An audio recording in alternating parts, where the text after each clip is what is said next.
shouldn't have done this. Oh gosh, never do this. I'm just telling you, if you're planning to do this, don't do this.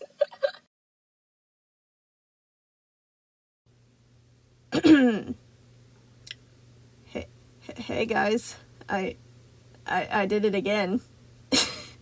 And this time it's for, you already read the title, Five Nights at Freddy's. Also, yes, I'm still alive, unfortunately.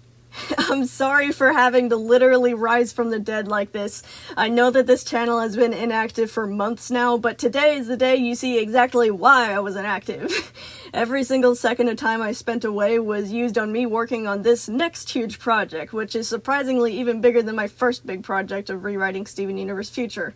So no, I wasn't just being lazy and eating hot Cheetos on the couch. I was overworking and accidentally injuring myself again because I worked too hard. But that doesn't matter because now I'm finally getting to see the fruits of my labor, which is satisfying my hyperfixation and, most importantly, online validation. Hallelujah. This is stupid. I'm not gonna do another take. Alright, so I'm gonna just start explaining what a rewrite is exactly because I don't want to confuse everyone and assume that they can read my mind based on the title of the video. Basically, a rewrite is me really loving a series and then being extremely disappointed in how it ended, so I hyperfixate so hard a rewrite comes out of me. And what exactly is the contents of the rewrite? It is literally an entire freaking book. One that is now over 200,000 words.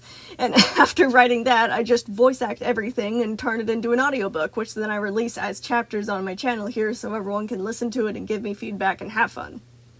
So, now that you're aware of what this rewrite will be made of, the best way to continue is to give you some small samples of the things that I fixed, so you get interested enough to watch the rest of it. And also so it's easier for you to determine whether I actually know what I'm doing or not. So, the main things that I fixed from Security Breach, without giving you all spoilers, are Sun and Moon get more screen time and are actually very vital to the plot near the end.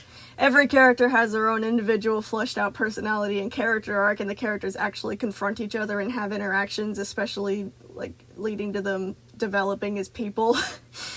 Vanessa has a presence in the game and is an actually threatening figure, while having her own motives instead of just being mind-controlled by an old man. It's actually scary this time. That one should be obvious. The plot is infinitely easier to understand, with a map layout that makes enough sense so you don't get vertigo while trying to comprehend it. There is no Robot Gregory. He is not the crying child anymore. He is just a kid and, in turn, has an actual reason to be inside the Pizzaplex and an actual reason to avoid Vanessa. We have an infinitely better climax and ending to the story, one that actually makes sense and is satisfying. Peepaw Willie is dead. He is officially completely dead in this version. He is not resurrected. He died in the fire of Pizzeria Simulator. Goodbye. Good riddance. But, most importantly, out of all of that, my rewrite and my new Security Breach is completely separated from the original story of Five Nights at Freddy's. People have said it a lot, and I will repeat it again louder for the ones in the back. The story from the first several games has been completed and tied up into a nice little bow, and digging up this decaying skeletal horse just to beat it again is literally just disturbing the piece that we had of the ending that we already got. So instead, this story is completely separated from that timeline, and almost everything that goes on in my story has nothing to do with the original storyline. Literally, the only thing that affects this story is that Vanessa was inspired by William Afton. Everything else, it is all in the past. The animatronics in this one are not possessed by dead children. There is another reason why they're sentient, and I can't reveal that right now, and while it is kind of similar, it actually aligns with the story and makes sense that people would start to experiment on things like this. So, in turn, there was an actual reason why the Pizzaplex was even made after all that happened. No crying child, no Michael spirit inside of Freddy, no Willie Peepaw Afton dude, no blob, none of that.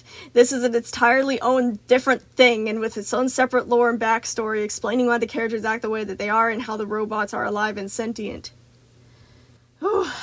I obviously can't go more into detail about all the things that I fixed since it would just spoil a bunch of stuff, but those were all of the main points that I wanted to correct while I was doing this project.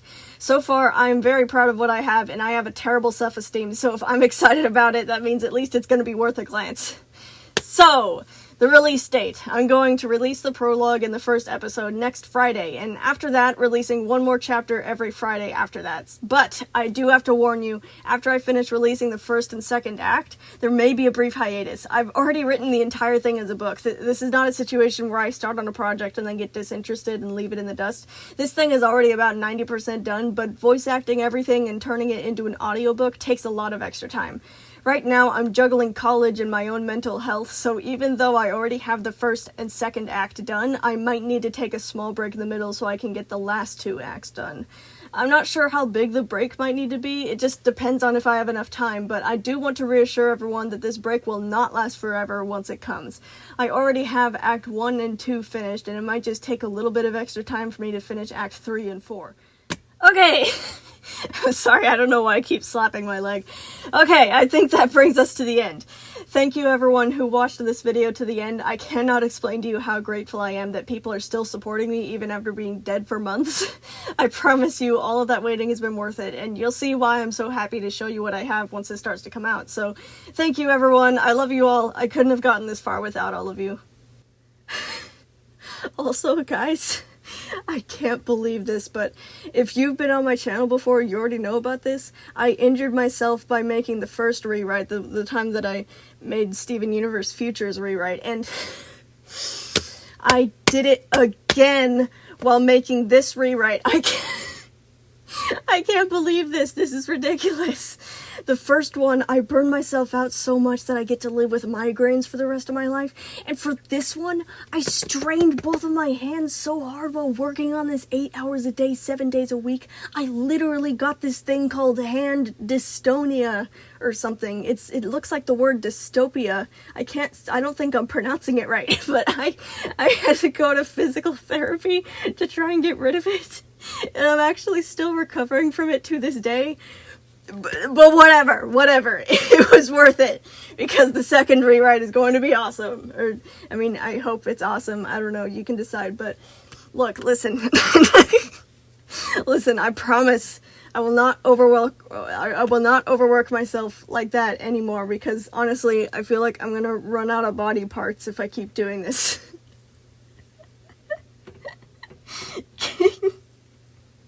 I'm sorry. Goodbye, everyone. I can't believe it. It's like God has it out for me.